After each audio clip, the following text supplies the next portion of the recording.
problèmes touchent nos vies. Touchez-nous ce soir, Seigneur. Touchez-nous, Seigneur Jésus. Nous voulons être sauvés. Nous voulons être affranchis. Nous voulons être guéris. La main visible touche nos problèmes. La main visible touche nos santé. Nous voulons être sauvés. Nous voulons être affranchis. Nous voulons être guéris. Nous voulons être sauvés, Jésus. La main visible touche nos problèmes, Seigneur. Touche nos santé. Alléluia, il est là. Il est là. Il est là, Jésus. Il est là. Sentons sa présence. Emmanuel est là. Sentons sa présence. Jésus est là. Il est là. Il est là. Il est là. Il est là. Sentons sa présence. Emmanuel est là. Sentons sa présence. Le Tout-Puissant est là. Sentons sa présence. Il vit dans nos cœurs. Sentons sa présence. Il est au milieu de nous. Il est là. Il est là. Il est là, Jésus. Il est là. Il gît dans le silence. Il gît dans le calme. Il gît dans le silence. Il vit au milieu de nous, Jésus. Il est là. Il est là, Jésus. Alléluia. Il est là, il est là, il est là. Il est là, il est là, il est là. Il est là, il est là. Il est là, le Tout-Puissant est là. Alléluia. Alléluia. Ta clarté est une lampe qui éclaire. Par ta lumière, nous voyons la lumière. L'âme qui pleure ne recourt qu'à toi. Car tu relèves les pauvres par la foi. C'est par toi que toutes les choses s'accomplissent. Et moi fidèle, Jésus-Christ, mon idéal. De ton bonheur, mon cœur est rempli. De moi fidèle, Jésus, mon idéal. Les vrais soutiens sur la terre des humains. Tu es ma richesse, la source de mes grâces. Tu es ma richesse, oh, la source de mes grâces. Mon chant d'allégresse. Jésus, tu es ma tendresse. Tu fais des promesses.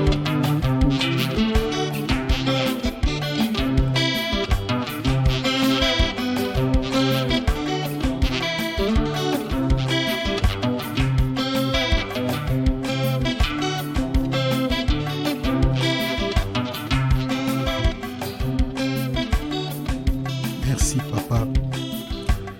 Que toute la gloire et l'honneur te soient rendus, Seigneur. Merci, merveilleux Dieu.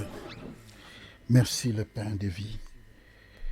Que toute la gloire et l'honneur te soient rendus, Saint des Saints. Alléluia. Prenons nos Bibles, chers enfants de Dieu. Prenons nos calepins. Rapidement, chers enfants de Dieu.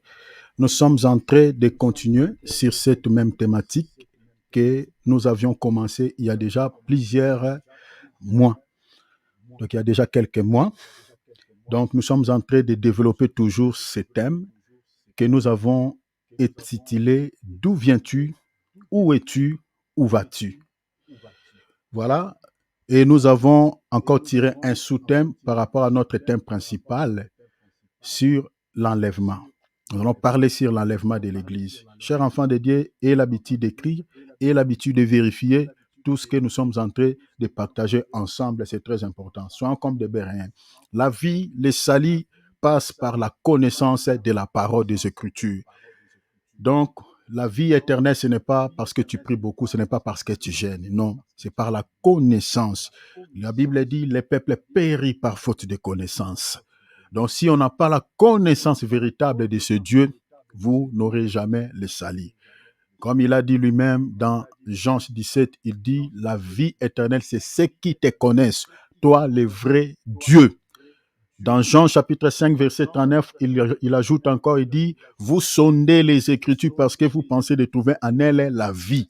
Donc, c'est-à-dire la vie éternelle, c'est ceux qui ont la connaissance véritable de Jésus. Parce qu'il y a plusieurs enseignements dans ce monde, il y a plusieurs évangiles, mais parmi tout ça, il n'y en a pas deux, trois vérités. Jésus lui-même, il dit, je suis la vérité. Jésus n'a pas dit que je suis une vérité. S'il disait qu'il est une vérité, c'est qu'il y a encore d'autres vérités quelque part. Mais il dit, je suis le chemin, la vérité. C'est qu'il n'y en a pas deux, il n'y en a pas trois, il y en a d'autres. C'est-à-dire, tout ce que nous entendons de part et d'autre, ça et là, c'est que parmi toute la vérité, parmi tout ce qu'on nous présente comme la vérité, il y a, je peux dire, une seule vérité qui est Jésus-Christ. Voilà.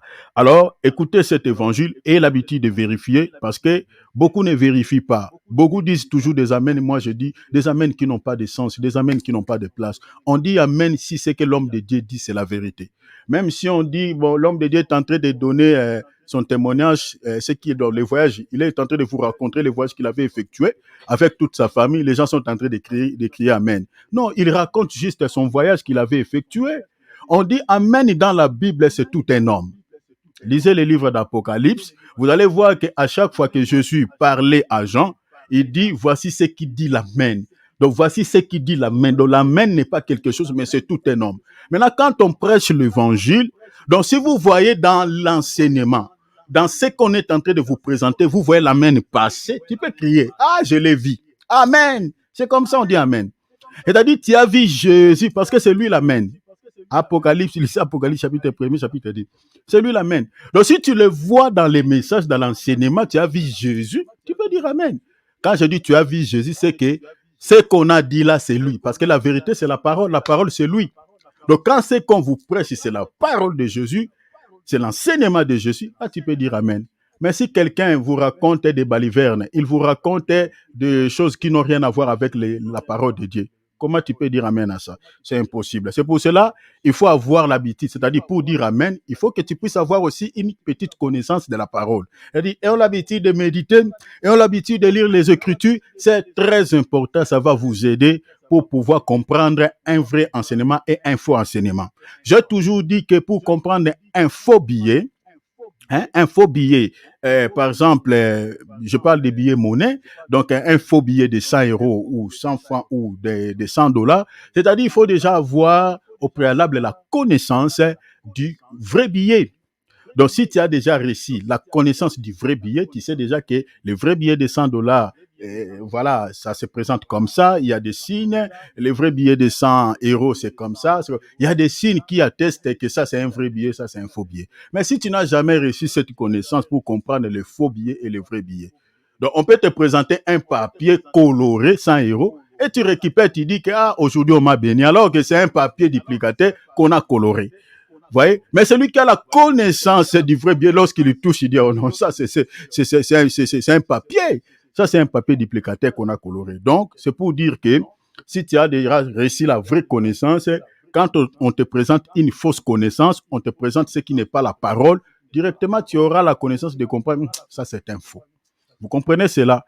Donc, l'enseignement que nous sommes en train de présenter, nous présentons Christ parce que c'est lui dont il est question dans les Écritures. Nous ne sommes pas là pour parler d'autre chose, mais pour parler de lui, parce que c'est lui qui nous donne la vie. Vous comprenez? Lorsqu'il était entré dans la maison de Zachée, il dit, Zachée, le salut est entré dans ta maison. Donc le salut, ce n'est pas un prophète quelconque, ce n'est pas, je ne sais pas, Bouddha, Mahomet, on vous présente une salut. Le salut, ce n'est pas toutes ces choses-là.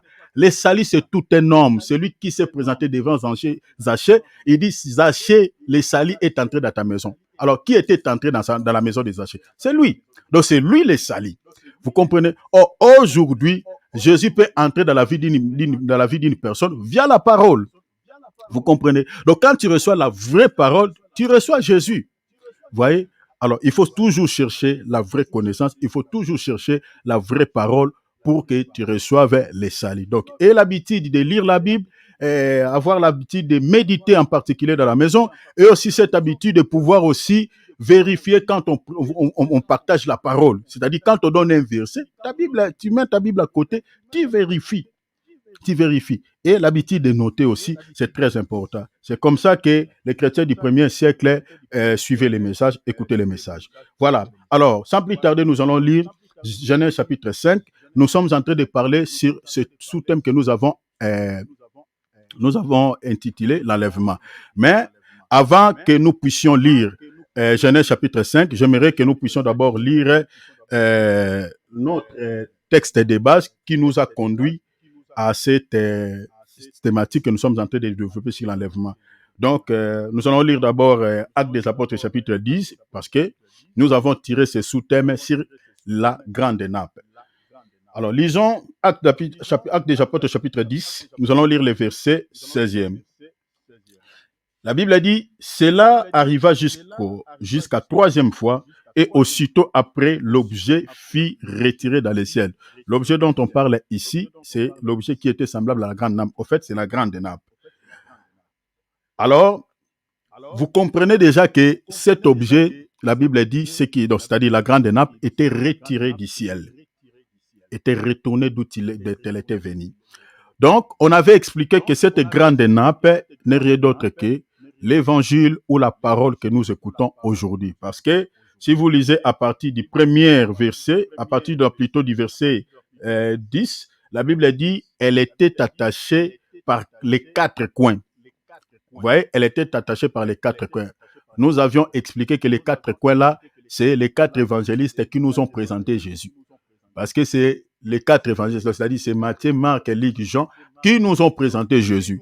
Or, Jésus, c'est lui la vie. Vous voyez? Donc, c'est-à-dire, l'évangile qui nous a été présenté par ces quatre évangélistes, c'est cet évangile qui nous donne la vie aujourd'hui. Parce que si vous n'écoutez pas ces quatre évangélistes, vous n'aurez jamais la vie. Et on ne pouvait même pas écrire l'épître. Je ne sais pas sur quelle base on allait écrire ça. Parce que ceux qui nous ont renseignés, ceux qui nous ont donné des informations précieuses et sûres au sujet du Seigneur Jésus-Christ, ce sont les quatre évangélistes. Matthieu, Marc, Luc et Jean. Et chacun a présenté Jésus à sa manière. Je crois qu'un jour, on parlera de ces quatre évangélistes. Vous allez voir que la manière dont Matthieu a présenté Jésus, ce n'est pas la même manière que Marc a présenté Jésus. Donc, chacun a présenté Jésus à sa manière. Vous voyez? Alors, vous voyez que ici, la grande nappe était soutenue par les quatre coins. Or, le chiffre 4 là, c'est ça ce que nous sommes en train de dire, que les quatre évangélistes ou les quatre évangiles qui nous ont présenté les salis ou la parole, parce que Jésus c'est la parole. Alors, la Bible dit que tous les animaux étaient à l'intérieur de la grande nappe. Vous comprenez? Et les animaux-là étaient descendus du ciel vers la terre. Or, ceux qui étaient descendus du ciel, parce qu'on avait évoqué encore une écriture qui nous montre noir sur blanc que Jésus lui-même dans sa bouche est en train de dire que personne n'est monté au ciel. Alors, si personne n'est monté au ciel, mais comment Pierre, dans sa vision, il voit les animaux qui descendent sur la grande nappe vers la terre? Nous avions expliqué par rapport à cela que c'était une vision. Et cette vision dans le langage prophétique ou dans un langage révélationnel, que au fait, c'est une image. Parce que sur le plan prophétique, nous avions dit que jusqu'à présent, la grande nappe n'est pas encore rentrée au ciel. Vous voyez? N'est pas encore retourné au ciel. C'est pareil avec les Écritures dans le livre d'Apocalypse. Le Seigneur avait montré à Jean beaucoup de choses au sujet de l'eschatologie. Mais il y a beaucoup de choses dans ces livres-là qui sont accomplies et d'autres choses qui sont en train de s'accomplir et d'autres choses qui s'accompliront. Donc c'est pareil avec cette histoire de la grande nappe. Pierre a vu la vision, mais cette vision, il y a une partie qui sont accomplies, c'est-à-dire d'où viens-tu? Nous sommes venus de l'éternité. Donc par rapport à ça, cette prophétie s'est accomplie. Nous venons de l'éternité. Maintenant, par rapport à la question où es-tu, on se retrouve tous sur la terre. Donc, tel que nous sommes là, donc ici je suis en train de parler par rapport à la prédestination que tous ceux qui sont venus du ciel se retrouvent sur la terre. L'homme de Dieu, Jethro, hier avait parlé sur le voyageur. Il avait évoqué l'écriture de Pierre. Sur les bons samaritains, plutôt, il avait parlé. Il avait parlé que cet homme, ce samaritain, était un voyageur. Il avait expliqué ce samaritain comme étant la personne du Seigneur Jésus-Christ. Il faisait son voyage et il a raconté un homme qui était frappé par des brigands. Et ce monsieur-là aussi faisait son voyage. Donc, vous comprenez, il a évoqué l'écriture de Pierre, il a parlé sur le voyage. Pierre est en train de nous expliquer, de nous informer que nous sommes des voyageurs. Nous sommes des pèlerins. Oh, nous sommes des voyageurs, mais nous venons d'où? Notre maison, c'est où? Nous disons que c'est le ciel. Donc nous sommes venus, nous sommes descendus par la grande nappe. Voilà pourquoi tous ceux qui sont venus par la grande nappe ne peuvent retourner qu'à la grande nappe. Cela veut dire quoi? C'est-à-dire nous sommes sortis du Seigneur et on se retrouve sur la terre, un peu dispersés ça et là. Mais aujourd'hui, il y a un son, comme l'homme de Dieu avait prêché hier sur Nombre chapitre 10, il avait parlé sur la trompette. Il avait expliqué la trompette comme étant l'image de la parole qui est en train de sonner pour pouvoir rassembler. Parce que nous avons la trompette des rassemblements et nous avons la trompette des départs. Je crois que l'homme de Dieu, il avait survolé seulement, mais on reviendra peut-être par la grâce de Dieu pour expliquer ces deux types de trompettes.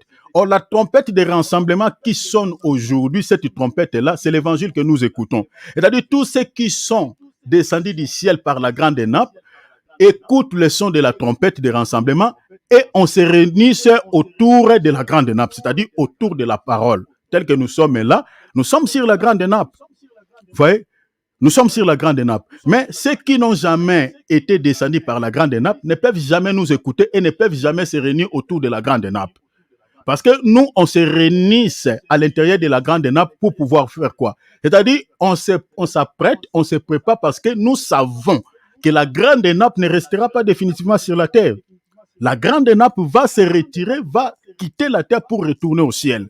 Voilà pourquoi le Seigneur a dit, mes brebis entendent ma voix et me suivent. Ils suivent qui? Ils suivent la vie, ils suivent les salis. Parce que Jésus, c'est la vie, Jésus, c'est le royaume, Jésus, c'est la grande nappe. C'est-à-dire, les brebis qui écoutent la voix, qui suivent Jésus, ce sont ces gens-là qui ont donné leur vie à Jésus-Christ, qui ont accepté d'abandonner le monde, qui ont accepté d'abandonner toute mauvaise vie pour pouvoir consacrer leur vie et suivre le Seigneur. Et nous comprenons que tous ces gens-là qui ont abandonné la vie de péché en gros et qui ont suivi Jésus, qui sont passés par l'eau de baptême, ces gens-là, nous les considérons comme étant ceux qui étaient descendus par la grande nappe et qu'ils se retrouvent sur la terre. Alors, il y en a d'autres encore qui sont, parce que le Seigneur a dit, il y a d'autres bébés qui sont loin, qui sont dans l'autre bergerie, il faut que je les amène. Donc, c'est par rapport à tous ces mondes-là que Jésus, aujourd'hui, il est en train de sonner le chauffard au travers de ses serviteurs que nous sommes. Voilà. Alors, vous voyez que la grande nappe était descendue sur la terre, mais la grande nappe va se retirer. C'est-à-dire, le retour de la grande nappe vers le ciel, c'est ça ce que nous sommes en train d'expliquer comme l'enlèvement. Donc, ce mouvement-là, c'est ça ce qu'on appelle l'enlèvement de l'Église. Je crois que jusque-là, mes bien-aimés, vous me saisissez bien par la grâce de Dieu. Donc, le mouvement que la grande nappe va faire de retourner vers le ciel, je réitère, je dis que c'est ça l'image de l'enlèvement de l'Église. Vous voyez? Parce que les animaux qui étaient à l'intérieur de la grande nappe, la Bible présente tous ces animaux impurs comme étant les nations qui n'avaient pas Dieu, qui étaient fougués dans le péché, qui invoquaient leur Dieu, qui étaient dans l'idolâtrie, dans toutes ces choses. Vous voyez? Alors, ce peuple-là était considéré comme impur parce qu'ils n'avaient pas la loi de Dieu, ils ne connaissaient pas Dieu. Mais Dieu, dans la dispensation de la grâce par la mort du Seigneur Jésus-Christ à la 6e heure, parce que nous avions aussi vu que l'apôtre Pierre, c'était à la 6e heure qu'il avait reçu cette vision. Or, Jésus était mort aussi à la 6e heure pour sauver ce peuple-là que l'apôtre Pierre voyait sur la grande nappe. Ce peuple-là qui était considéré impur, qui était loin de Dieu. Jésus était mort à la 6e heure pour rapprocher ce peuple-là vers le Père. Vous voyez? Et c'était à la 6e heure, les rideaux du temple étaient déchirés, le voile était déchiré en des morceaux. C'est-à-dire le peuple-là qui n'était pas censé de pouvoir voir le visage de Dieu, entrait dans les lieux très saints. La Bible dit même dans les livres d'Hébreux chapitre 8, à partir, je crois, du verset 13 ou 15, la Bible dit l'accès maintenant est devenu libre. C'est-à-dire on peut quitter les parvis, on entre dans les lieux saints et puis on entre dans les lieux très saints et là on peut se communiquer avec le Seigneur sans intermédiaire. Alors que dans l'ancienne alliance, ce n'était pas le cas. Donc, il faut qu'un prophète puisse se présenter pour le peuple. Mais aujourd'hui, ce n'est pas le cas. Chacun de nous peut invoquer Dieu depuis les lieux de sa demeure et que Dieu lui parle et que Dieu lui écoute. Et puis, voilà, c'est fini sans passer par un intermédiaire quelconque. Donc, vous comprenez que l'œuvre de la croix nous a aidé, nous a permis de pouvoir se communiquer avec Dieu, de se rapprocher auprès de Dieu. Donc, nous qui étions loin, mais nous nous sommes rapprochés selon Éphésiens chapitre 2, versets 11 à 17. Alors, la grande nappe va retourner au ciel. Alors, par rapport à cela, nous avions ajouté d'autres témoins dans la Bible, d'autres textes. Voilà, nous allons lire Genèse chapitre 5, versets 22 à 23. Enoch, la Bible dit, Enoch, après la naissance de Métouchéla, marcha avec Dieu 300 ans. 300 ans, il engendra des fils et des filles. Verset 23, tous les jours d'Enoch firent de 365 ans. Nous avions expliqué par rapport à l'histoire de notre aîné dans la foi, Enoch, nous avions expliqué que Enoch était le type de l'Église qui doit retourner au ciel après avoir marché avec Dieu. Nous avions expliqué que Enoch, avant 300 ans, Enoch ne marchait pas avec Dieu. Parce que la Bible dit, après 65 ans, il engendra Métouchéla. Après la naissance de Métouchéla à 65 ans, c'est ainsi Enoch va consacrer maintenant sa vie à Dieu. Nous avions expliqué beaucoup de choses par rapport à la vie d'Enoch. Pourquoi seulement après 65 ans que Enoch maintenant va consacrer toute sa vie à Dieu?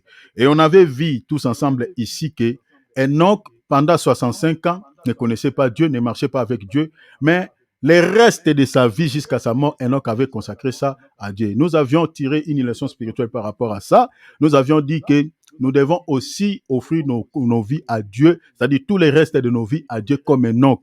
Parce que l'apôtre Paul nous exhorte, il dit que tous ceux qui sont écrits dans la parole, dans les Écritures, ont été écrites pour notre instruction. C'est-à-dire, si aujourd'hui nous sommes en train de lire l'histoire d'Enoch et que Dieu a permis que la vie d'Enoch soit écrite, soit mise dans un papier ou dans un livre, c'est pour nous instruire. C'est-à-dire, ce monsieur n'a vécu que peu de temps, peut-être on peut dire selon le monde, dans le monde, mais tout le reste de sa vie, c'est-à-dire quand on regarde la vie d'Enoch, c'est-à-dire on regarde le poids ou le mal qu'il avait fait, peut-être avant de marcher avec Dieu, le mal qu'il avait fait et le temps où il avait consacré sa vie à Dieu, vous allez voir qu'il y a beaucoup plus du poids par rapport à sa vie après, c'est-à-dire je peux dire après sa conversion, si je peux m'exprimer ainsi. Vous voyez? Donc après 65 ans, vous allez voir que tous les restes, c'est-à-dire plus de 300 ans, ce monsieur a donné sa vie. Mais regardez, comme j'avais dit, regardez combien parmi nous, beaucoup de gens qui n'arrivent pas à pouvoir marcher avec le Seigneur correctement. Dans nos assemblées, nous avons des chrétiens laodicéens. Tantôt ni chaud, tantôt ni froid. Ce n'est pas bien ça. Ce n'est pas bien. Un peu de péché, un peu de sanctification. Un peu dans la lumière, un peu dans la ténèbre. Un peu dans la sorcellerie, un peu dans la sainteté. Donc, tout ça là, Dieu ne veut pas. Dieu ne veut pas. Vous voyez? Donc, nous avons des modèles dans la Bible. Enoch est l'image de l'Église qui doit marcher avec Dieu pour pouvoir être enlevé. Tu as servi le diable. J'avais dit ici, nous avions tous servi Satan. Parce que si je dis servir Satan, chacun ici, peut-être, il va dire, moi, je n'ai jamais été magicien. Non, servir Satan, ce n'est pas seulement aller toucher à la magie. Servir Satan, ce n'est pas seulement aller toucher à la magie noire. Non. Servir Satan, c'est lorsque vous demeurez dans la vie des péchés. C'est ça, servir Satan. Ça, c'est le service que Satan vous a confié. C'est le travail. Une personne qui demeure dans l'impudicité, il est travailleur de Satan, fonctionnaire de Satan. Il travaille pour l'ennemi. Parce que le corps que tu es en train de livrer tout le temps, je donne un exemple seulement. Le corps que tu es en train de livrer tout le temps à l'impudicité. Mais c'est tout un travail, le corps là va travailler. C'est tout un travail que tu fais. Tu te donnes de la peine d'appeler cet homme, d'appeler cette femme. Tu te donnes de la peine d'aller se raconter avec lui, d'aller dans un hôtel ou peut-être aller dans un restaurant. Tout ça, c'est un travail, mais dans les péchés. Tu sers qui? Le diable. Alors tu devais peut-être consacrer toute cette énergie pour le Seigneur. Aller même prêcher l'évangile, gagner même une âme. Vous voyez? Regardez, non, qu'il a marché plus. Donc, c'est-à-dire, le reste de sa vie, il avait consacré 300 ans. Quand il calcule par rapport à 65 ans. Mais chacun de nous ici, quand il regarde, qu'il regarde dans sa vie, dit bon, Moi, aujourd'hui, j'ai atteint combien d'âge? Maintenant, combien de temps où moi, j'ai consacré ma vie à Dieu? Et combien de temps j'ai consacré ma vie au monde? Si on calcule seulement au moment où nous sommes en train d'écouter les messages là, nous allons voir peut-être par rapport à notre âge, bon, personne ne connaît le jour de son départ, mais par rapport au temps que nous avons passé dans le monde, peut-être on n'aura pas vraiment assez de force de pouvoir servir Dieu comme nos prédécesseurs. Donc on a dépensé toute notre énergie dans le monde. Mais malgré cela, aujourd'hui, le Seigneur nous a fait grâce. Nous ne sommes pas décédés païens. Nous ne sommes pas encore morts. Vous voyez? Donc nous avons la vie. Le reste de notre vie, le paix là, qui nous reste, servons le Seigneur. C'est très important. On ne va pas servir le Seigneur comme peut-être nos prédécesseurs qui avaient consacré leur vie comme Enoch, mais le paix, les restes de vie que le Seigneur nous laisse, nous donne là pendant, je ne sais pas si nous allons mourir à combien de temps, mais servons quand même le Seigneur par rapport à l'âge que nous avons aujourd'hui, jusqu'à notre mort si le Seigneur tarde à venir. Moi, j'ai reçu la grâce de pouvoir suivre le Seigneur très jeune, très très jeune. J'ai reçu la grâce. Mais chacun de nous, je ne sais pas. Mais je ne condamne personne. Mais je suis en train de nous interpeller quand même. Arrêtons. Si tu vis dans une vie peut-être de dérèglement, arrêtons tout ça. Parce que Enoch était enlevé parce qu'il avait marché avec Dieu. Vous comprenez? Il a marché avec Dieu. C'est ainsi que le Seigneur l'avait enlevé. C'est-à-dire, une personne qui ne marche pas avec Dieu, comment tu peux espérer l'enlèvement? C'est pratiquement impossible. Le Seigneur, je dis que Enoch, c'est l'image de l'église. Donc, c'est-à-dire, cette église qui marche avec Dieu, c'est cette église-là qui sera enlevée. Quand je parle de l'église, je ne parle pas des bâtiments. Je parle des hommes, des personnes. Parce que l'essence étymologique de l'église, ce n'est pas les briques qu'il a que nous abritons, voilà, contre les intempéries pour pouvoir prier. Non. C'est-à-dire, on peut se réunir même sous un arbre et l'église est là. Jésus a dit, là où 2, 3 sont ensemble en mon nom, je suis là. Ce n'est pas forcément, il faut bâtir un temple, bâtir une maison en matériaux durables, loin de là. Parce que l'essence de l'église est mal interprétée par beaucoup de gens. Quand on dit tu vas où je vais à l'église, on ne part pas à l'église parce que l'église c'est toi. Vous voyez? Mais par l'habitude, je peux peut-être signifier que je vais à l'église locale. Mais l'essence étymologique de l'église, c'est-à-dire en grec, veut dire ecclésias, c'est-à-dire ceux qui sont sortis hors d'eux, hors du monde. Donc c'est nous tels que nous sommes là. Alors cette église qui marche avec Dieu, c'est-à-dire des personnes là, ces gens-là, ce sont ces personnes-là qui seront enlevées comme Enoch. Alors nous avions expliqué que marcher avec Dieu, c'est-à-dire c'est au fait faire des sacrifices à l'Éternel ou faire l'adoration ou rendre un culte. C'est ça ce que nous avions expliqué. Parce que quand on lit les textes d'Enoch là, on dit marcher avec Dieu. Si vous n'associez pas d'autres textes, vous n'allez pas comprendre ça. Mais en associant d'autres textes, nous avions compris que quand la Bible dit qu'Enoch a marché avec Dieu, ainsi Dieu l'enleva, nous avions compris qu'Enoch était un adorateur. Enoch était quelqu'un, c'est-à-dire, je peux dire, un sacrificateur, quelqu'un qui avait offert sa vie à Dieu. Vous comprenez? Par rapport à d'autres textes qu'on avait évoqués ici. Parce que, déjà avant que je continue, je développe cela, je dirais que on ne peut pas s'associer avec Dieu ou marcher ensemble avec Dieu sans au départ que vous puissiez s'entendre avec le Seigneur. Selon quelle écriture? Selon écriture d'Amos chapitre 3, verset 1er à 3. Le texte dit, je lirai pour que vous compreniez, je lirai. Écoutez cette parole, je commence à partir du verset 1er et puis je vais lire le verset 3. Écoutez cette parole que l'Éternel prononce. Vous, prononce, vous, enfants d'Israël, contre toute la famine que j'ai fait monter du pays d'Égypte. Regardez le verset 3. Deux hommes marchent-ils ensemble sans être convenus? Vous voyez cela? Deux hommes marchent-ils ensemble sans être convenus? Donc vous comprenez déjà ici, quand la Bible dit qu'Enoch marcha avec Dieu, donc c'est qu'Enoch et Dieu étaient convenus d'un même point. C'est-à-dire, il y avait un point de convergence qui les avait unis. Chers enfants de Dieu, même si on prend des exemples pragmatiques, même dans ce monde, si vous voyez par exemple une femme soi-disant, il n'est pas, par exemple, dans la prostitution, mais qui est ami avec une prostituée. Ah, quand même, c'est suspect, non? Même si vous ne l'avez jamais trouvé dans la prostitution. Parce qu'il faut se poser la question, qu'est-ce qui est en train de l'unir avec cette prostituée? Il faut qu'il y ait toujours quelque chose qui doivent les mettre ensemble, qui doivent l'unir. Je donne un exemple. Prenons par exemple à l'école. Je peux par exemple venir avec mon collègue de l'école à la maison chez nous. Lorsque mes parents vont voir, j'amène quelqu'un avec une uniforme, ils sauront directement, ils ne vont pas m'imposer 2, 3, 4 questions. Ils sauront que c'est son collègue de l'école.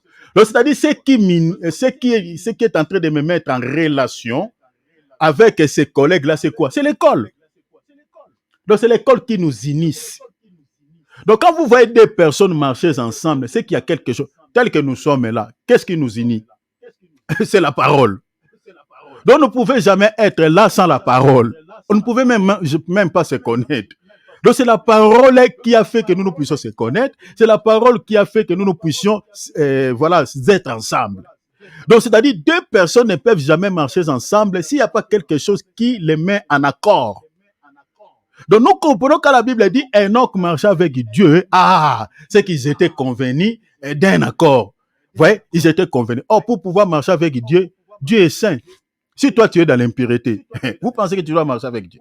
Et pour ça, j'avais dit que quand tu es en train de mentir, parce qu'il y a des chrétiens, j'ai trouvé un chrétien, c'était initié. Quand tu lui pries, il prie tellement, hein, il peut prendre des temps, mais les mensonges dans la bouche de cette sœur. J'ai dit, mais quel genre de possession? Et pour ça, moi, les gens qui prient beaucoup ne m'intimident pas. Moi, je regarde le fruit que tu dégages. Parce que les diables aussi prient. Les démons aussi prient. Mais bien aimé, les démons prient. Même les sorciers. Nous, on a prié avec les sorciers dans nos assemblées. Il peut recevoir même les prophéties. Il vous donne les prophéties correctes. Mais cela ne dit pas pour autant qu'il est enfant de Dieu. Les dons spirituels, Dieu peut les donner à tout le monde.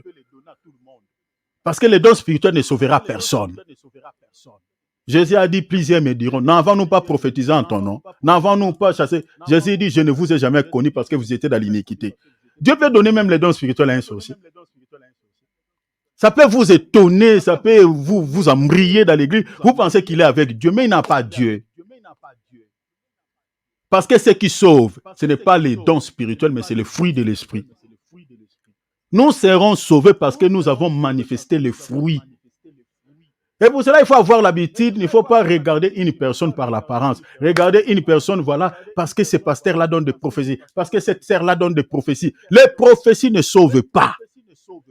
Les prophéties n'authentifient pas que quelqu'un-là, c'est un enfant de Dieu. Les dons spirituels, en gros, si je peux m'exprimer ainsi, n'authentifient pas que cette personne-là a le Saint-Esprit ou il est enfant de Dieu. Non, parce que les dons spirituels peuvent être contrefaits par l'ennemi. Les diables aussi peuvent prophétiser, peuvent parler en langue. Vous comprenez? Dans la Bible, je parle de la Bible, hein, dans la Bible, il y a des faux prophètes. Ils donnent des prophéties correctes, mais ça ne vient pas de Dieu. Ce qui authentifie que quelqu'un est un enfant de Dieu, ce sont les fruits. Les fruits qu'il dégage.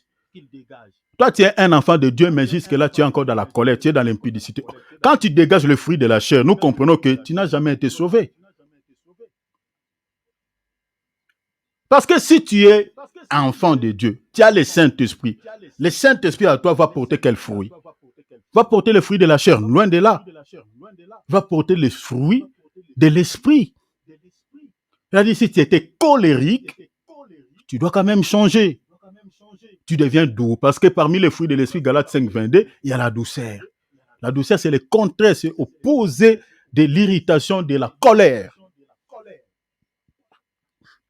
Tu étais quelqu'un, par exemple, qui n'avait pas, je ne sais pas, qui était sans amour, aîné, aigri. Parce qu'il y a des gens comme ça. Je vais dire à Lingala ici, l'ipamboli amour. C'est-à-dire la bénédiction de quelqu'un. Ne rigole pas, mon frère. La bénédiction d'une autre personne, ça te fait mal. Pourquoi?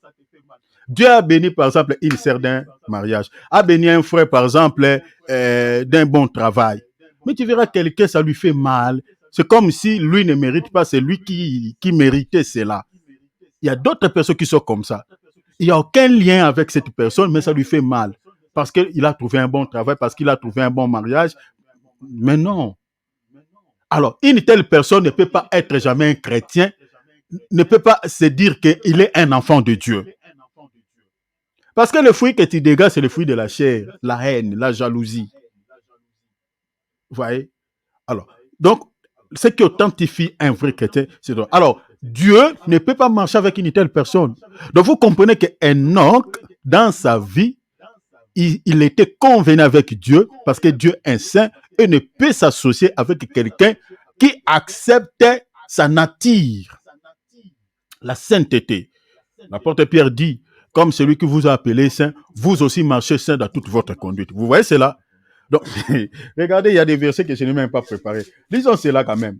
Marcher. Donc, il y a toujours marcher qui revient.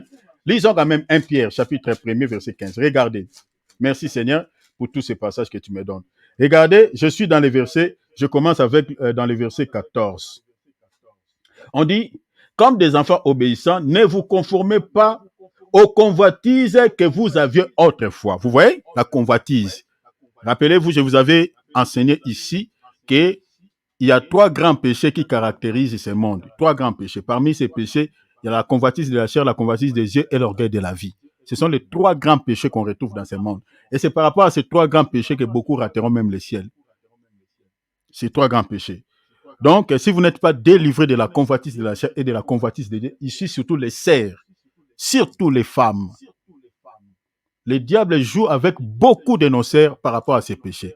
Pas seulement les sœurs, mais il y a aussi des hommes, des frères. Prenons par exemple comme, surtout avec la technologie qu'on a aujourd'hui, quand il y a toujours un téléphone, par exemple, un nouveau téléphone sort, vous allez voir que les cœurs de ces frères, surtout ici je parlerai beaucoup plus les sœurs, parce que c'est ça ce que je vois. Il y a des femmes qui sont prêtes à tout pour pouvoir posséder ce nouveau téléphone qui vient de sortir. Elle est prête à tout. Parce qu'il y a un iPhone, je ne sais pas, avec 5 yeux de Satan, qui est sorti. Et il y a, par exemple, un Samsung, je ne sais pas combien, qui est sorti. Et son cœur est à... C'est ça ce qu'on appelle la convoitise des yeux. Donc, quand vous voyez seulement quelque chose qui vient de sortir, une nouveauté, quand tu vois seulement dans tes yeux, tu veux toujours le posséder. C'est ça ce qu'on appelle la convoitise, l'envie de la chair. Et il y a des chrétiens qui se retrouvent dedans. Maintenant, un tel chrétien ne peut pas marcher avec Dieu. Ne peut pas marcher avec Dieu. La Bible dit, ce sont ces choses-là. Lisez par exemple 1 Jean, chapitre 2, verset 15 à 17, vous allez voir. Ceux qui sont dans ce monde, la Bible dit, ceux qui se retrouvent dans la convoitise n'hériteront pas le ciel. Mais ceux qui font la volonté de Dieu, ce sont ceux-là qui hériteront le ciel. Donc, il faut faire tous ces enfants de Dieu, de vivre selon Dieu, de marcher avec le Seigneur. La Bible dit, ne vous conformez pas à la convoitise d'autrefois, lorsque vous étiez encore dans l'ignorance. Regardez le verset 15. Mais comme celui qui vous a appelé, la Bible dit, mais puisque celui qui vous a appelé est saint, vous aussi soyez saints dans toute votre conduite. Selon qu'il est écrit, vous serez saints car je suis saint. Vous voyez cela? Donc vous comprenez quand la Bible dit, vous serez saints parce que je suis saint, c'est que Enoch marchait dans une vie de sainteté. Vous comprenez? Donc c'est cette vie-là. Si vous voulez marcher avec Dieu, donc tu dois respecter ce que Dieu te demande. Parce que Dieu ne va pas te suivre, c'est toi qui vas suivre Dieu. Voilà. Alors, donc vous comprenez qu'on a expliqué, marcher avec Dieu, il faut se convenir. Donc, il faut être d'accord avec le principe divin, le principe que Dieu te présente. Donc, c'est-à-dire mettre sa parole en pratique, applique sa parole. C'est-à-dire, si tu es quelqu'un qui met la parole de Dieu en pratique, du coup, il faut mettre ça dans ton esprit que tu marches avec Dieu. Mais si tu te retrouves, par exemple, dans quelques soucis, quelques bêtises de ce monde, tu es dans les mensonges, tu es dans des boîtes de nuit, tu es dans l'alcool, tu es dans l'impudicité, tu es tout ça. Il faut s'assurer que tu es avec Dieu dans tout ça. Mais si ton cœur déjà te condamne, te dit que tu n'es pas avec Dieu, en tout cas, ce que tu dois faire, tu dois te repentir. Ça, c'est très important. Sinon, tu passes le temps inutilement dans la présence de Dieu. Mais bien aimé, nous ne cherchons pas Dieu, nous ne prions pas Jésus d'abord pour les choses de ce monde. Non, loin de là. Loin de là. Tel que nous sommes là, nous avons laissé toutes nos occupations. La raison pour laquelle nous sommes là, c'est pour préparer notre avenir éternel. C'est ça l'objectif principal. Maintenant, il faut travailler cela. Il faut que chacun s'examine. Vous comprenez? Chacun doit s'examiner. Oui, dans la chair, nous avons des soucis. Mais que nous ne voulions pas, un jour, nous allons quitter ce corps. Nous allons quitter cette chair. Voilà pourquoi même dans Jean 14, Jésus dit, je vais au ciel, je vais vous préparer des places. C'est pas ça, c'est souvent mal interprété par certains prédicateurs, donc sans d'être prétentieux, sont souvent mal interprétés par rapport à quoi? Beaucoup pensent que les places que le Seigneur est allé nous préparer au ciel, ce sont des maisons et des matériaux durables. Donc là-bas, il y a des anges, des maçons qui font un grand travail pour les chrétiens du monde entier. Donc, ils construisent des maisons. Donc, tous les jours là-bas, les anges sont poussiérés parce que tous les jours, il y a des coups de marteau. Donc, on coupe des bois, on construit des maisons pour les chrétiens. Parce que le Seigneur a dit qu'il est allé nous préparer une place. C'est que je vous dis, bien aimé, on rigole, mais il y a un prédicateur qui est aussi suivi par plusieurs personnes, et bien aimé Philippe les connaît, qui a prêché comme ça, qu'il y aura des places pour tout le monde. Il a fait même des calculs de manière, je ne sais pas s'il était mathématicien, il a fait beaucoup de calculs, qu'il y aura des places pour tout, il y aura des maisons de demain. Mais non! Il faut faire très attention avec le langage du Seigneur. Quand le Seigneur dit dans Jean 14, je vais au Père, je vais vous préparer des places. Il ne faut pas prendre ça littéralement. Des places là, ce n'est pas des places physiques, non. Non, non, non, loin de là. Les places que le Seigneur est allé nous préparer, au fait, quand on parle des demeures, parce qu'il a parlé des demeures, le demeure, selon la Bible, la maison, hein, prenons par exemple, avec le langage simple, là, une maison, dans la Bible, c'est le corps d'une personne. C'est le corps d'une personne. Je suis dans Hébreux chapitre 6, verset 3. Quand on parle d'une maison ou d'un demeure, c'est le corps d'une personne. Alors, quand le Seigneur dit, je vais vous préparer des demeures, de place au ciel, il ne faut pas prendre ça littéralement. C'est-à-dire, le Seigneur au ciel va nous donner des corps incorruptibles. Ce sont les demeures là dont il est question. C'est-à-dire, avec la chair, les corps que nous avons aujourd'hui, ce corps mortel, ce corps qui est tellement, qui a pleinement des imperfections, le Seigneur va nous débarrasser de tous les soucis que nous avons dans ce corps et il va nous donner une autre maison que j'explique, les corps, des corps nouveaux, des corps incorruptibles qui n'aura plus de maladies, qui n'aura plus de souffrances. C'est ça, en fait, le langage que le Seigneur a employé, mais il n'a pas dit ouvertement. Voilà pourquoi même dans Jean chapitre 4, quelque part, dans chapitre toujours 14, quelque part, il dit que tout ce que je vous ai dit, quand le consolateur viendra, vous rappellera. C'est-à-dire, celui qui interprète le langage de Jésus, c'est le Saint-Esprit. Jésus a parlé dans les 4 évangiles dans un langage allégorique. Maintenant, si vous n'avez pas l'Esprit de Dieu, vous pouvez mal comprendre, mal interpréter le langage du Seigneur. C'est comme il a dit, baptisé au nom du Père et du Fils et du Saint-Esprit. Mais vous vérifierez dans les Écritures, vous allez voir, nulle part les apôtres ont baptisé au nom du Père et du Fils et du Saint-Esprit. Ils ont baptisé au nom de Jésus parce que par la révélation du Saint-Esprit, ils ont compris que le Père, le Fils, l'Esprit, c'est lui-même, c'est Jésus. Vous voyez? Donc, c'est un peu ça. Alors, vous comprenez, je suis en train de dire que le Seigneur viendra un jour nous chercher pour que nous puissions partir au ciel. Mais il faut marcher conformément à sa parole. Alors, nous avions expliqué que le chiffre 300, c'est aussi, comme j'avais dit, le chiffre de la marche avec le Seigneur. Mais il faut, parce que nous avons marché 300 avec le Seigneur, nous avions expliqué que cette marche-là, ça parle, c'est-à-dire, ça parle des sacrifices. Parce que quand on marche, il faut faire les sacrifices à Dieu. C'est-à-dire, il faut rendre un culte à l'Éternel. Nous avons soutenu ce que nous sommes en train de dire par rapport à ces textes de la Bible, par exemple, par rapport à Exode chapitre 33, verset 14 à 16. La Bible dit, non, par rapport à l'écriture d'Exode chapitre 3, plutôt verset 18, et puis Exode chapitre 8, verset 23, la Bible dit, nous ferons 3 jours de marche. C'est Moïse qui dit, nous ferons 3 jours de marche dans le désert. Mais La marche qu'ils vont faire ici, c'est pour faire quoi? Il dit, nous offrirons des sacrifices à l'Éternel notre Dieu selon qu'il nous dira. Ah, nous avions compris que quand on marche avec Dieu, c'est pour faire des sacrifices. Parce que ce que Moïse est en train de dire ici, nous voyons cela aussi dans la vie d'Abraham. Dans Genèse chapitre 22, versets 1 à 2, et puis 4 à 5. Abraham dit, après ces choses, Dieu mit Abraham à l'épreuve et lui dit, Abraham, et il répondit, mais voici, verset 2, il dit, Dieu dit, prends ton fils, ton unique, celui que tu aimes, Isaac. Il dit quoi? Va-t'en au pays de Morija et là offre. Vous voyez? Sacrifice. Offre-les en holocauste. Vous voyez? Sacrifice. Sur l'île des montagnes que je te dirai. Mais regardez, pour que Abraham puisse offrir Isaac comme un sacrifice, il va faire quoi? Il va marcher.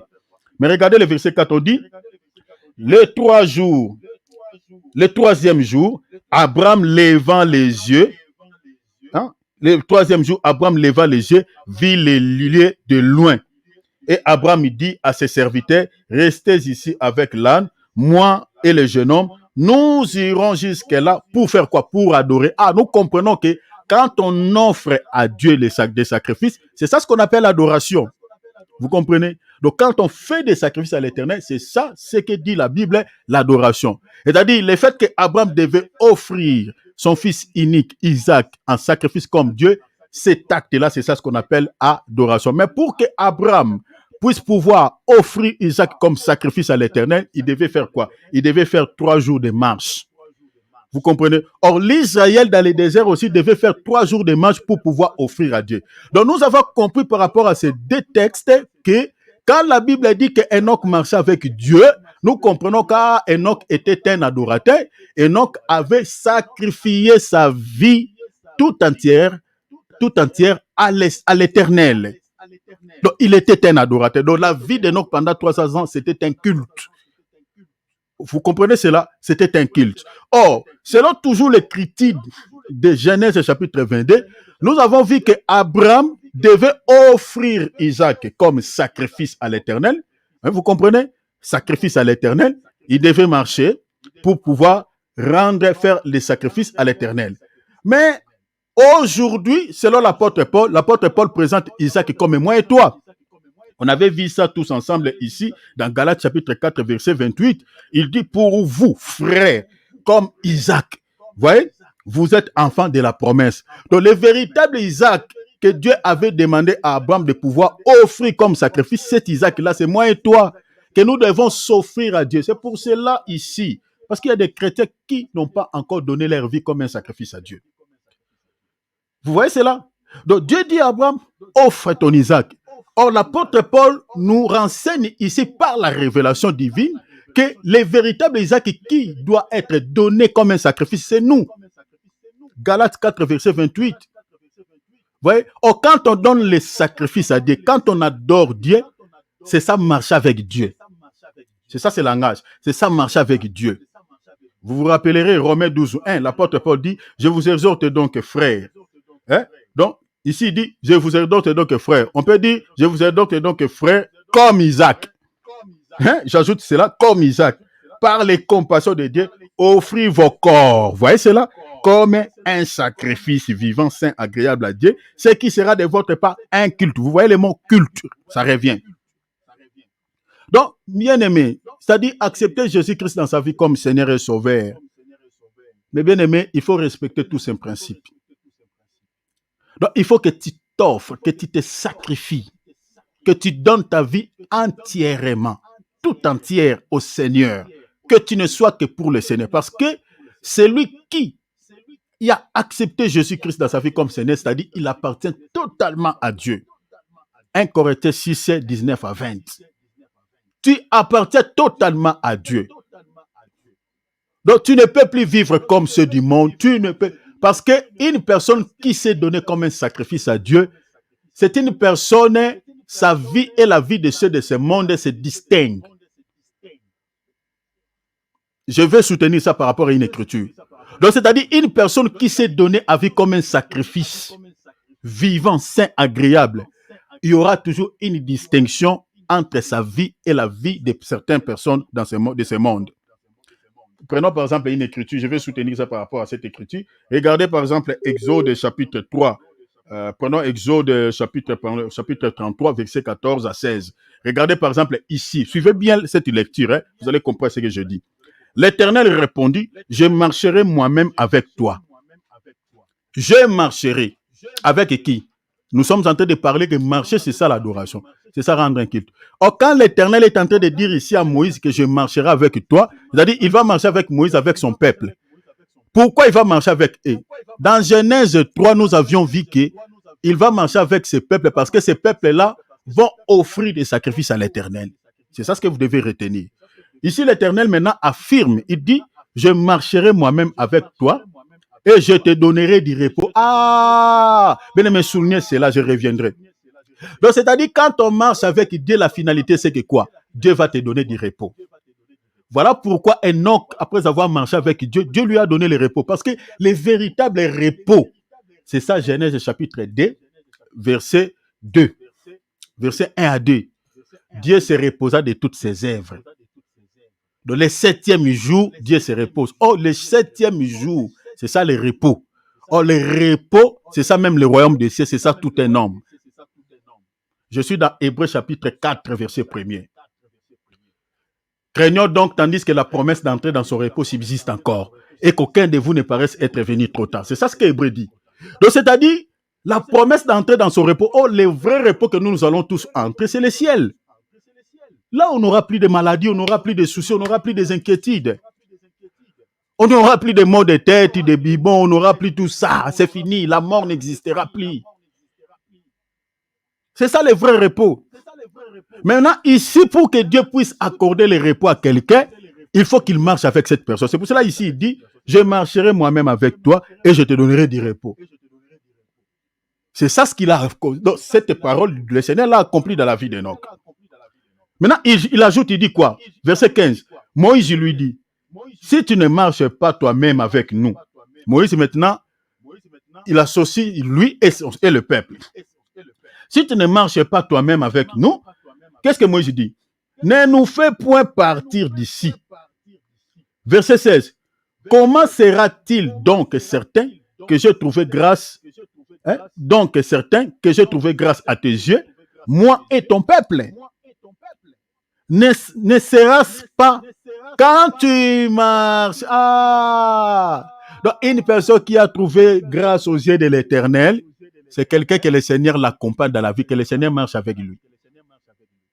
Donc, quand nous parlons de la dispensation de la grâce, ce n'est pas de blabla. Une personne qui bénéficie de cette dispensation, c'est quelqu'un qui marche avec le Seigneur. C'est ça ce que ce texte veut dire.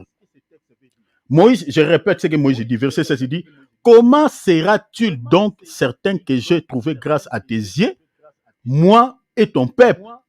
Ne sera-ce pas quand tu marcheras avec nous? Il y a un virgule, je vais continuer. Donc, c'est-à-dire, Moïse est en train de dire à Dieu que c'est ainsi réellement nous avions trouvé grâce à tes yeux. Donc, il faut marcher avec nous. Aujourd'hui, nous crions tous dispensation de la grâce, dispensation de la grâce. Nous vivons au temps de la grâce. Il y a certaines personnes qui prennent cela, comme un slogan, qu'on peut se laisser dans tout, on peut faire tout. Loin de là. Une personne qui vit vraiment cette dispensation qu'on appelle la dispensation de la grâce, c'est quelqu'un qui marche aussi avec Dieu. Or, marcher avec Dieu, il faut respecter tout ce que je vous ai dit tout à l'heure. Dieu ne peut pas marcher avec quelqu'un qui est dans, je peux dire en gros, dans les péchés. Loin de là. Vous comprenez? Loin de là. Une personne qui vit vraiment cette dispensation de la grâce doit être quelqu'un qui est accompagné par le Seigneur, qui marche avec Dieu. Moïse dit, ne sera pas quand tu marcheras avec nous. Il ajoute encore quoi? Il dit, et quand nous serons distingués, moi et ton peuple, de tous les peuples qui sont sur la face de la terre. Regardez, ici il dit, Seigneur, si toi tu marches avec nous, il faut qu'il y ait quand même une distinction entre nous et tous les restes des peuples sur la face de la terre. Donc vous comprenez que celui qui marche avec Dieu, c'est quelqu'un qui se distingue avec d'autres peuples, qui est distingué avec d'autres peuples. C'est pour cela qu'un vrai chrétien ne peut pas cacher son identité, peu importe du lieu où tu peux te retrouver. Moi, je me rappelle, j'étais en Russie. Je vivais dans une maison où on payait le loyer, mais c'était une maison communale. On était plusieurs personnes dans cette maison. Quand je suis arrivé là-bas, je n'avais pas présenté mon identité à tout le monde, mais moi-même, je savais que je suis enfant de Dieu, je suis serviteur de Dieu, mais je me cachais. Je faisais mes prières calmement, sans que les personnes sachent, et je lirais pas vraiment la Bible, mais j'étais calme. Maintenant, ma manière de vivre avec toutes ces personnes qui étaient dans cette maison, parce que c'était une maison comme Sodome et Gomorrhe, chacun faisait sa vie, hein, et tout le monde était dans les péchés. Et le péché qui régnait dans cette maison, c'était le péché de l'impudicité. C'était l'impudicité des adés. Donc, vraiment, vous ne pouvez... Et l'alcool. L'alcool. Il y avait tellement de boulots. Les gens vivaient comme dans un casino, quoi. Vous voyez? Comme dans une boîte de nuit. Mais moi, je disais rien, je parlais à personne. Bon, je causais avec les gens, mais je n'avais pas présenté mon identité aux gens. Je restais tranquille. Mais il y avait une sœur. Il a remarqué ma façon de vivre, ma façon d'être. Un jour, il dit, toi, tu es serviteur de Dieu. Le Seigneur m'a dit que tu es serviteur de Dieu, mais tu te caches. Est-ce que tu ne vois pas tout ce qui se passe dans cette maison? Tu ne peux pas organiser même les rassemblements de prières que nous puissions prier ensemble. Regarde tout ce qui se passe dans sa maison. Organise même un culte. Mais moi, et quand elle m'a dit comme ça, je crois la sœur Nancy peut connaître la sœur, même les frères Alain, donc tout le monde peut connaître. Donc, elle s'appelait sœur Olga. Donc, quand elle m'a dit ça, directement, j'ai senti une voix qui me parla dans le cœur que tu dois le faire. Mais qu'est-ce qui avait fait une distinction? Qu'est-ce qui avait poussé cette sœur puisse remarquer que moi, je suis un serviteur de Dieu, mais il n'a pas dit cela aux autres. C'était ma vie. Il y avait quand même une distinction entre moi et ceux qui étaient là-bas. D'être un enfant de Dieu, ça ne se cache pas. Le fruit que tu dégages, le Seigneur dit quoi? Regardez, il dit un bon arbre, je suis dans Matthieu 7, il dit un bon arbre porte de bons fruits. Les mauvais arbres portent de mauvais fruits. C'est pour ça que je dis que si tu es un enfant de Dieu, cela ne peut pas être caché. Tu ne peux pas se cacher. Le fruit que tu dégages va faire la distinction, va marquer une distinction entre toi et les païens. Mais maintenant, ici, Moïse est en train de dire, Seigneur, si tu marches avec nous, cela va faire que nous soyons distingués avec d'autres peuples.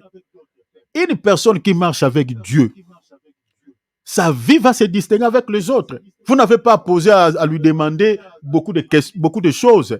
Juste sa vie, sa manière de vivre va attester que celui-ci marche avec le Seigneur. Parce que sa vie va se distinguer avec la vie des gens de ce monde. Mais moi et toi, tels que nous sommes là, est-ce que nos vies se distinguent avec la vie de certaines personnes dans ce monde? Est-ce qu'il y a une distinction? La Bible a dit, vous verrez de nouveau la différence entre ceux qui servent Dieu et ceux qui ne servent pas, entre les justes et les méchants. Il faut qu'il y ait quand même une différence. Mais toi, ta vie, est-ce que ça se diffère avec la vie des gens de ce monde? Bien aimé, l'enlèvement de l'Église, ceux qui seront enlevés, c'est ceux qui ont marché avec Dieu comme Enoch. Enoch est l'image parfaite. Je dis l'image parfaite de l'Église.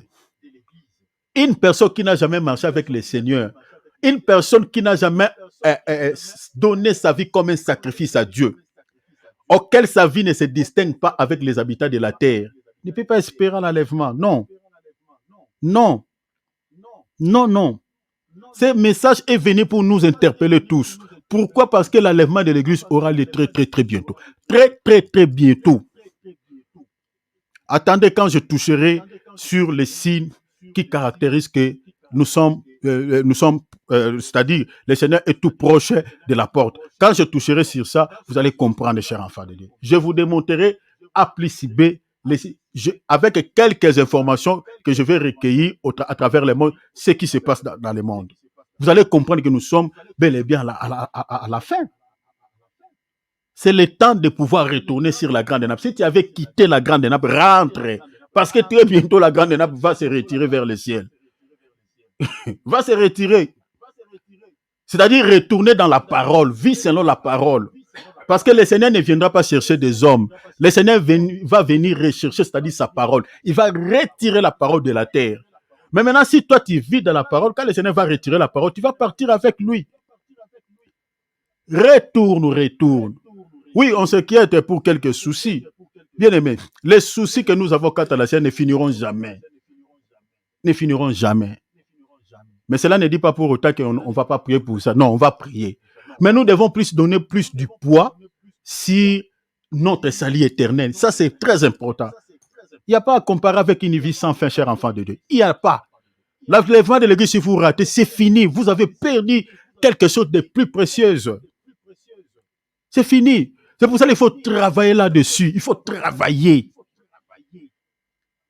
Prier. Personne, n'attendez pas que Dieu puisse envoyer un prophète pour te dire, voilà, toi, tu n'as pas encore abandonné ça. Voilà, toi, tu n'as pas encore abandonné ça. Non, n'attendez pas que quelqu'un vienne te dire ça. Non. Sois conscient. Écoute la voix de ton cœur. C'est que le Seigneur met dans ton cœur. Écoute ça. L'enlèvement de l'église aura lieu d'une manière brusque, imprévisible. La Bible compare l'enlèvement comme un voleur qui vient voler dans une nuit, qui perce une maison dans une nuit. Vous comprenez? C'est comme ça que l'enlèvement de l'église va se passer. La Bible dit en un clin d'œil. Je vous avais expliqué ici la disparition. Parce que c'est ça ce que le texte dit même par rapport à Enoch. La Bible dit il disparaît parce que Dieu l'enlèva. Donc l'enlèvement de l'église, c'est la disparition des enfants de Dieu, des chrétiens à travers le monde. Et l'enlèvement de l'église va créer un chaos comme pas possible sur la terre. Un chaos sans précédent. Les réseaux sociaux en parleront, les médias en parleront. Ça sera un chaos parce qu'il y aura des dégâts comme pas possible. Parce qu'il y a des chrétiens qui sont des pilotes, il y a des chrétiens qui sont des chauffeurs, des chauffeurs qui conduisent des bus, il y a des chauffeurs qui sont des machinistes, des trains. Voilà, les enfants de Dieu sont dans tous les domaines. Mais remarquez qu'un chrétien qui conduit un bus, l'enlèvement il part. S'il n'y a pas quelqu'un qui peut récupérer les volants, vous connaissez le sort de ces bus-là, ça sera quoi? Les pilotes et copilotes partent. Un chrétien qui est commandant d'un bateau, s'il part tout soudé avec son... Vous comprenez le sort, ça sera quoi? Donc ça va créer beaucoup de soucis. Les policiers qui ont des enfants chrétiens, qui sont chrétiens. C'est-à-dire, dans toutes les familles, il y aura des pertes. La disparition des gens. Le Seigneur dit, vous dormez deux dans un même lit. C'est-à-dire, tu peux dormir toi et ta femme. Il y a des femmes qui vont rester veuves, il y a des hommes qui vont rester veufs. Les enfants qui vont rester des orphelins, mais le père n'est pas mort. Le père est parti. Si vous êtes une famille chrétienne qui craigne vraiment Dieu, vous partirez tous. Mais s'il y a des uns, d'autres qui craignent Dieu, d'autres qui ne craignent pas Dieu, il y a des familles qui seront divisées par l'enlèvement. Le Seigneur dit l'un est parti, l'autre est resté. Donc vous comprenez que l'enlèvement va créer un deuil mondial. Aucun dirigeant de ce monde pourra apaiser ce climat. Parce que, c'est-à-dire les médias parleront, c'est-à-dire il y aura des pleurs même sur les médias, sur la télé, les gens vont comment. Les gens font des émissions mais en pleurant. Parce que les gens sont dispersés, sont disparus. C'est comme ça que l'Antichrist fera son entrée, parce que c'est l'Antichrist, par sa voix, qui va calmer, qui va parler avec la puissance de Satan, qui va maîtriser le monde. Parce qu'il viendra avec de belles promesses. Il donnera un espoir, parce que c'est pour cela son 3 ans et demi. Parce qu'il va régner 7 ans, mais son premier 3 ans et demi, il fera beaucoup du bien au monde, aux gens, pour que les gens oublient un peu ce qui vient de se passer. Mais après son 3 ans et demi, le troisième moitié, et le 3 ans et demi, c'est-à-dire la moitié, les 3 ans et demi qui va rester là, ça sera compliqué, donc il va tourner sa veste, il va faire beaucoup de mauvaises choses. C'est pour ça qu'il ne faut jamais arrêter l'enlèvement. Donc je suis en train d'expliquer, je vais m'arrêter dans 2-3 minutes. Donc je suis en train de dire que il faut que nous puissions offrir nos corps comme un sacrifice. il faut qu'il y ait une distinction entre nous et ceux qui n'ont pas Dieu. Ça, c'est très important pour que nous soyons enlevés. Donc, pour terminer l'enlèvement de l'Église, au fait, le chiffre 300, que j'explique la marche de l'Église ou les chiffres de l'adoration, ces chiffres parlent aussi de la délivrance. Selon Juge chapitre 7, verset 7, je lis rapidement. Alors Dieu dit à Gédéon, c'est par 300 hommes qui ont la paix que je vous délivrerai. Vous voyez, donc quand le chiffre 300 intervient, c'est pour parler de la délivrance. Que je vous délivrerai et que je livrerai Madian entre tes mains. Que tout le reste du peuple s'en aille, donc chacun chez soi. Donc vous comprenez ici, le Seigneur, il y avait beaucoup de gens que Gédéon avait choisi pour pouvoir livrer un combat contre les Madianites. Mais le Seigneur a réduit le nombre jusqu'aux 300 hommes. Et il dit, c'est par 300 que je vous délivrerai. Donc nous comprenons que le chiffre 300 parle aussi de la délivrance. Alors, Juge chapitre 15, verset 4 à 5. Ici, on voit l'histoire de Samson. Dit, Samson s'en alla, il attrapa 300 renards et prit des flambeaux, puis il tourna quai contre quai et mit un flambeau entre deux queues au milieu. Donc, vous allez voir ici, Salomon a récupéré 300 renards et il a mis des renards, et il a rassemblé les quais de ces renards et il a mis un flambeau du feu. L'objectif, c'était quoi? Pour détruire les champs des Philistins. Or, si vous lisez la Bible, vous allez voir que l'objectif que Salomon combattait les Philistins, c'était pour délivrer l'Israël. Selon Juge chapitre 13, verset 5. Car tu vas devenir enceinte. Ici, Dieu parle à la mère de Samson, avant que Samson ne naisse. Il dit, tu vas devenir enceinte et tu enfanteras un fils. Le rasoir ne passera point sur sa tête, parce que cet enfant sera consacré à Dieu dès le ventre de sa mère, et ce sera lui, vous voyez, commencera à délivrer Israël de la main des Philistins. Vous voyez? Or, Salomon, pour pouvoir délivrer l'Israël des mains des Philistins, il s'est servi aussi du chiffre 300. Vous voyez? Le chiffre 300 pour pouvoir combattre les Philistins. Donc, vous comprenez que même dans la Bible, quand on parle du chiffre 300, ça parle aussi de la délivrance. Or, la véritable délivrance que nous allons recevoir auprès du Seigneur, c'est celle d'enlèvement. Parce que dans la chair, même si aujourd'hui le Seigneur nous délivre d'une maladie quelconque, cela ne dit pas pour autant que des démons ne tombera pas malade. On peut manger quelque chose qui n'est pas bien préparé. On a la diarrhée, on peut avoir la diarrhée, on se retrouve à l'hôpital. On peut attraper aussi une peste. Vous voyez? Donc, on peut avoir aussi beaucoup de soucis quant à la chair. Même si le Seigneur nous guérit aujourd'hui, demain, on peut aussi tomber encore malade. Le Seigneur peut ressusciter un mort, mais cela ne dit pas que cette personne-là ne va plus connaître la mort. Non. Lazare était ressuscité, il était aussi encore mort. Donc, c'est-à-dire, la vraie délivrance, ce n'est pas celle de la chair. La vraie délivrance, c'est celle que le Seigneur va nous accorder les jours de l'enlèvement. Parce que le Seigneur va nous délivrer de toute souffrance que nous avons sur cette terre. Vous voyez, il va nous délivrer du système que ce monde nous impose. Ce système, le système qui gouverne ce monde, c'est tellement diabolique, c'est tellement satanique, c'est tellement compliqué, c'est tellement souffrant. Donc le Seigneur viendra nous enlever parce que l'enlèvement, c'est pour pouvoir aussi être consolé et puis trouver du repos auprès de Dieu. C'est ça l'objectif de l'enlèvement. Je crois que c'est parmi les points que j'ai relevés. Je crois que quand on touchera sur ces grandes lignes, on parlera de cela. Pourquoi doit-on être enlevé? Vous voyez? Donc, l'enlèvement, c'est pour être consolé, c'est pour que nous puissions trouver du repos. Donc, c'est ça l'image de la délivrance. Donc, c'est-à-dire, quand on dit Enoch marcha avec Dieu pendant 300 ans, et après 300 ans, le Seigneur enleva Enoch, c'est-à-dire, nous aussi, le chiffre 300 entrera en action le jour-là, parce que nous disons les chiffres 300 comme la délivrance, c'est-à-dire, après 300 ans, le Seigneur les récupérera. Enoch n'a jamais subi les déluges, hein.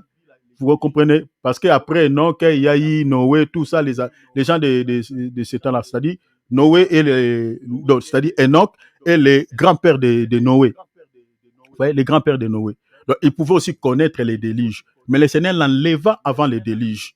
Il n'a jamais connu les déluges. Or, l'objectif de l'enlèvement, c'est pour que nous ne subissons pas le jugement de Dieu qui va s'abattre sur cette terre. Vous voyez? C'est-à-dire, avant que le Seigneur ne juge la terre, il va d'abord nous cacher au ciel. Il va nous accorder cette délivrance. C'est ça ce qu'il avait fait avec Enoch. Donc après 300, quand le chiffre 300 intervient dans la vie d'Enoch, le Seigneur les récupère pour que celui-ci ne vive pas les jugements que Dieu avait frappé le monde à cette époque-là. Voyez? Donc, le chiffre 300 parle aussi de la délivrance que le Seigneur va nous accorder, chers enfants de Dieu, avant que le Seigneur ne juge ce monde. Voilà, je m'arrête ici, vu mon temps est épuisé, vraiment. Donc, je m'arrête ici. Donc, bien aimé, accrochons-nous au Seigneur. Attachons-nous à Dieu. Marchons avec le Seigneur. Il faut que tu te rassures. N'attendez pas qu'on te donne une prophétie que si tu demeures dans les péchés ou pas, si tu marches avec Dieu ou pas. Non, n'attendez pas ça. Écoutez la voix intérieure de ton cœur. Tu sauras si tu marches avec Dieu ou tu ne marches pas avec Dieu. Le but de ces rencontres que nous sommes en train de faire chaque fois, on laisse toutes nos occupations, on donne un temps pour les Seigneurs, chers enfants de Dieu, que cela ne soit pas un temps perdu. Vous pouvez peut-être faire quelque chose, mais vous êtes là pour écouter la parole. Et le but, comme je vous ai dit, c'est pour les salut éternels. Il n'y en a pas deux, il n'y en a pas trois. Vous voyez, on peut prier pour quelques soucis. Nous avons 4 à la chair, mais les bruits primaux, les bruits principaux, c'est les royaumes, chers enfants de Dieu. Mettez ça dans votre tête, dormir avec ça, rêver avec ça. C'est pour les ciels. Parce que tout ce qu'on peut recevoir dans ce monde, ce sont les biens de ce monde et c'est pour, je peux dire, pour un temps. C'est éphémère. On laissera cela si le Seigneur tarde à venir. Les autres personnes vont se réjouir de cela. Le but principal, le but primaux, c'est le ciel. Alors, pour pouvoir être enlevé, gagner le ciel, il faut que tu te rassures toi-même dans ton cœur que moi, ma vie se distingue avec celle du monde. Alors, je marche vraiment avec Dieu. Je vais donner ma vie comme un sacrifice, comme Isaac à Dieu. Ça, vous vous rassurez. Vous avez de l'assurance, même pour le jour de l'enlèvement. Voilà, je m'arrête ici. Que le Seigneur de gloire puisse accorder la force à chacun de nous de marcher dans la crainte de ce nom, de marcher avec lui, que nos vies se distinguent avec ceux de ce monde. Que le Seigneur de gloire vous bénisse. Acclamons le Seigneur. Acclamons la parole.